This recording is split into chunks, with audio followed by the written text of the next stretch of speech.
Now, in general, the goal in this 365 Bible reading plan is, again, to go through the Bible in a year. And that's a big task in and of itself. The goal is not to study through the Bible in a year. The goal is not to memorize the Bible in a year. But as you go through the Bible, I hope that there will be things that you go, you know what, I'm not going to wait. I need to study that now. I need to know more about this passage. I need to know more about what God is saying here. And so let me show you one quick tool that I really like.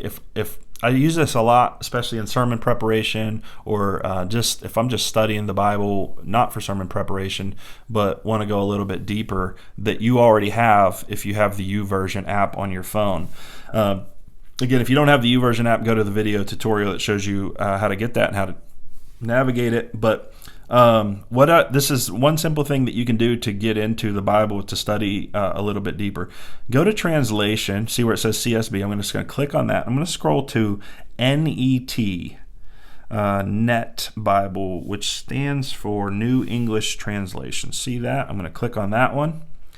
Now what you're going to notice is those footnotes are all through here. One of the strengths of the NET translation is it's a good translation. It's a good one to read. But one of the strengths is they have included a tremendous amount of footnotes. And I actually have this Bible in print, and I love it. It's a great sermon preparation tool or Bible study tool. But you have it on your phone. It's free. It's all right here. There's a tremendous... Now, not every passage has this much footnoting. This is a very, very intense passage of Scripture, and there's a lot of discussion and a lot of debate over what certain things mean here. So you'll see tons of footnotes here, but you'll see even if I just scroll to the end of this passage, it's still pretty here. Not nearly as much footnoting here, but still a substantial amount. And so I'm just going to go back to the top. Those footnotes in the beginning, I don't even know what could possibly be footnoted here. TN stands for translation note. And so the people who translated the NET are giving you insight into why they translated the Hebrew representative of this phrase into this English version. Why does the English version say in the beginning?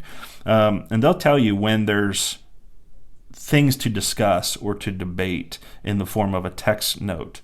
So it says the translation assumes that the form translated beginning is in the absolute state rather than the construct. Some of that gets pretty technical, but it's really worth reading. And this is all just a footnote on the first three verses that you see there. Now, not all the footnotes are like this. They're not all going to be that intense. God, how is God? Okay, SN stands for study note. And so it just gives you, the study notes are less technical and probably more desirable for just studying the Bible. This frequently used Hebrew name for God is Elohim. And then it tells you what Elohim means and yada, yada, yada. Created. Here's another text or translation note. Why did they go with create when other translations might go with other things? Or was there a debate over this? It's maybe not the best example because you don't need to. This one's just so full of long footnotes. But even if you're in, let's just go to something like John 3:16. If I scroll down to John and I go, I just want to study 3:16 a little more in depth.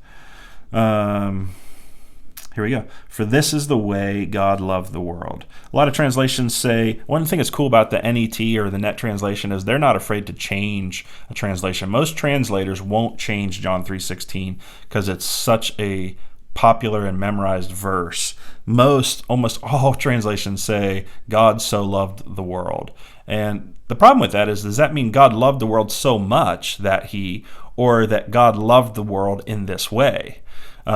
Both could be taken from God so loved the world. So they've made a decision. They said, we, for translation reasons, believe that should be translated, this is the way God loved the world. So for this is the way God loved the world. And they're going to tell you why they made that decision.